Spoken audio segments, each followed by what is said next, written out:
Squid Game episode 7. Episode ini dimulai dengan Stapping memasukkan mayat ke dalam peti mati dan frontman mengangkat telepon.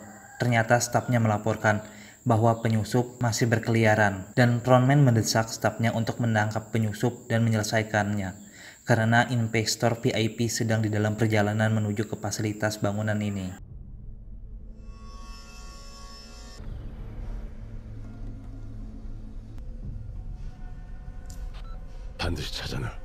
Setelah para peserta berjalan kembali ke ruangan, mereka pun melihat Minyo dan Minyo ternyata selamat.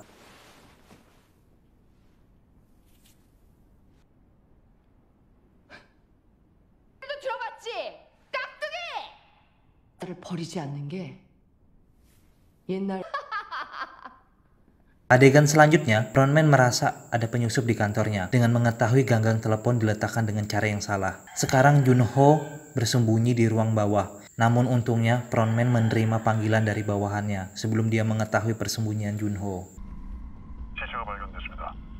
Ada mayat yang ditemukan di pantai utara pulau tersebut. Mayat itu merupakan anggota staf Pink sebelumnya yang diberi ID polisi.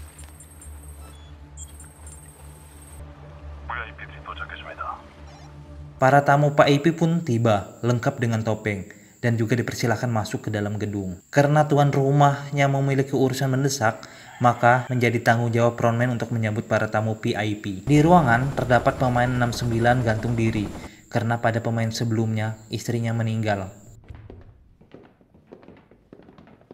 Who operates and oversees all matters here. I believe the host would miss a night like tonight. He asked me to. I'm sure you won't be disappointed. Well, Shall we? Dan kemudian antar tamu VIP melakukan pertaruhan siapa yang akan menang dalam permainan ini. Junho yang kebetulan berada di ventilasi dan juga mendengarkan semua percakapannya atau istilah lainnya menguping guys. Mengingat semua orang yang memakai topeng, ini membuat pekerjaan Junho jauh lebih mudah dengan melompat-melompat peran dan berpose sebagai pekerja yang berbeda-beda. Dan itulah yang dia lakukan saat dia mengambil topeng dan juga pakaian untuk menjadi salah satu pelayan tamu VIP. Game will exceed your expectations. Well, what are you so worked up about? I put a lot of money on numbers. 69. In your rooms. We'll come and get you. I'm torn between a couple of 62.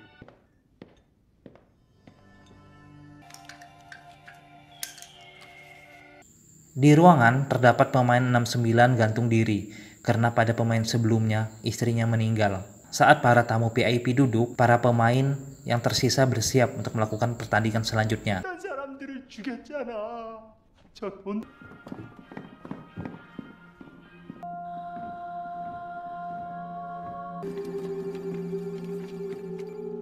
Para peserta disuruh memilih manekin dan juga mengenakan rompi yang mereka kenakan. Dan rompi tersebut terdapat urutan nomor. Angka-angka ini sebenarnya adalah urutan yang akan dimainkan orang-orang tersebut. Hingga akhirnya pemain 96 memutuskan untuk meminta nomor pertama kepada Gi-hun.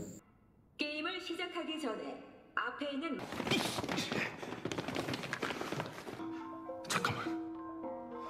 무슨 게임인지도 모르는데 뭔? 제가 1번 하면 안 될까요? Now, the game will begin.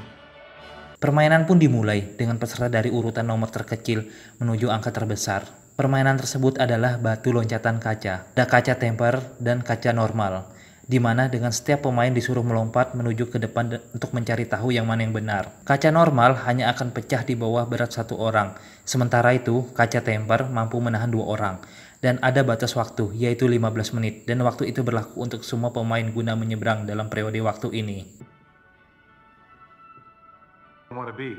Going first in a life or death. I don't want to have to keep calling you back. Sit down. I've already found some more fun. What? Please. Thanks so much.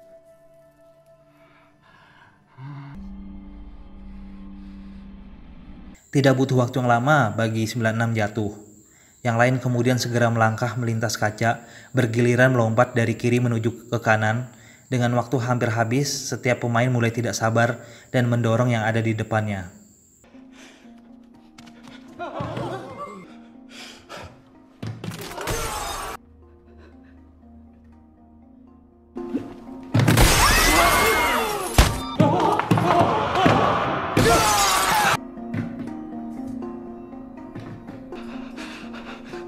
아주머니, 내가 맞춰야 아줌마도 살아요.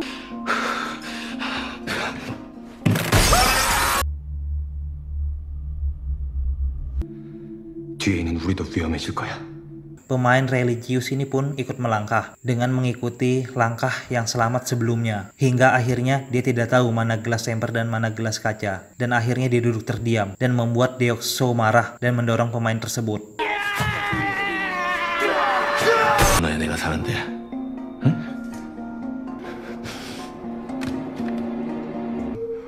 왼쪽이라고. 정신 차려. 잘했어. 계속 그렇게 말해.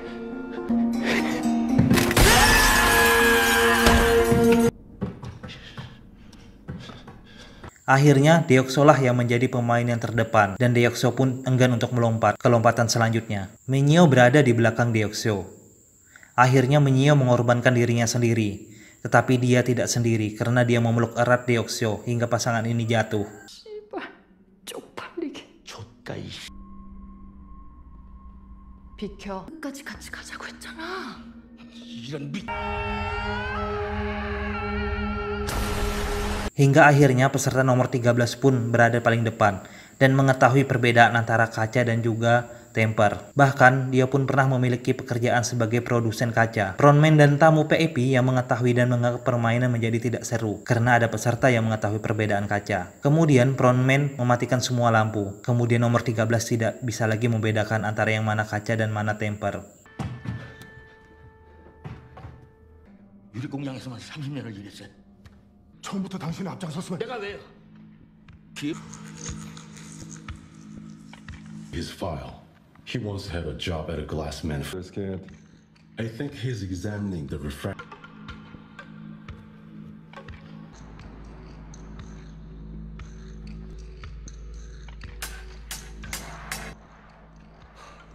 Dan akhirnya Sangwoo mendorong peserta nomor 13 tersebut. Untungnya, Sabeok dan Gi-hun selamat. Tepat pada waktu habis, kaca menjadi pecah dan terbang ke udara. Dan permainan berakhir. Para tamu PAP pun senang.